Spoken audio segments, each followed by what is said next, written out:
while it looks like a mess, here's some of the branches that I pulled out of the flower bed. There's a link to the video before where I talk about it. But basically, these branches are all nice and dry. I chop them into smaller pieces that'll fit in a rocket stove. And then when I carry some over, I'll break them even smaller to get the fire started.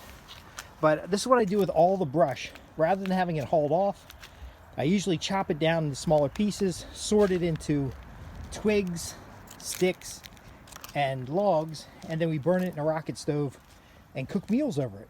And so it's a very simple way to dry out your branches and your landscape scraps. So basically, when I clean out the front beds and cut down old trees, or I let them grow for a little bit, it gets a little shaggy, but then I cut them down, I lay them on the ground in the garden beds, they dry out, then I drag them out of the garden beds, chop the little branches off of them, use it as kindling, use it as firewood. Sometimes I'll put them on on kind of a sawhorse, and I think sawhorse is right over here. I put them on the sawhorse, and then I'll saw them up even smaller, and then we'll stack those on the front porch to get them dried out. But again, dried wood, I could feed a rocket stove, I could start fires in the fireplace, and it's essentially all the dogwoods and the different types of plants that just kind of grow crazy in the front yard anyway. I don't have to buy any firewood. I'm actually going to chop up this piece of bamboo here. I'll chop that smaller, burn it all in the rocket stove to heat up water, to cook dinner, and ultimately I'm getting good use of the materials. Now you might be saying, well, Justin, burning wood creates waste and pollution. Well, burning wood in a rocket stove burns so hot that really all you have is some minor carbon dioxide. The majority of the wood burns up. In some cases, what we'll do too is we will take all this and turn it into charcoal. So we'll burn it in the garden. We'll burn it and make charcoal, cook over top of it, and then the charcoal itself I'll inoculate and put in the compost pile. I'm Justin Hitt with Prosperity Homestead. There's some efficiencies in your landscaping that actually provides an abundance of materials. It's very confusing to the outside world because essentially I'm coppicing wood off of the property. It doesn't take a lot of space, but basically these annual trimming will give me plenty of kindling, plenty of small pieces of wood that I can use for campfires. If we're going to go camping, I can just take a bunch of kindling with me. A lot of this small wood burns really well in a rocket stove and ultimately gives me heat that I can use for, we're just sitting around watching flames, or we're having some hot dogs roasted, or some sausages. We're doing kebabs tonight. So the smaller meals.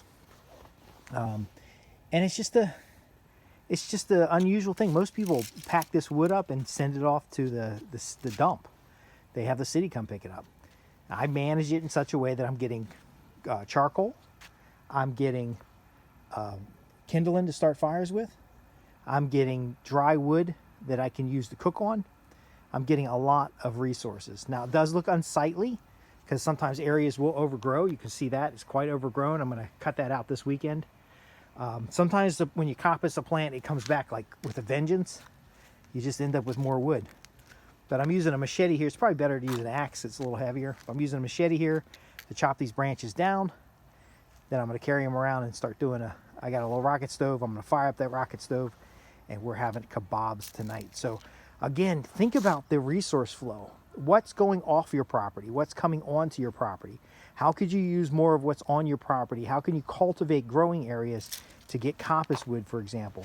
On a larger scale, you can do this to coppice wood for fireplace.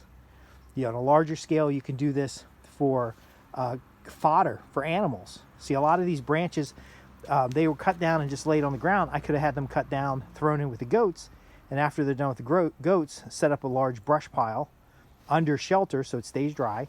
And then as that wood dries out, I take this dry wood and I what's called limit. I take the limbs off of it so that the wood is straight as possible. And then you can stack that wood up, and then you can, again, feed it to a rocket stove, feed it to,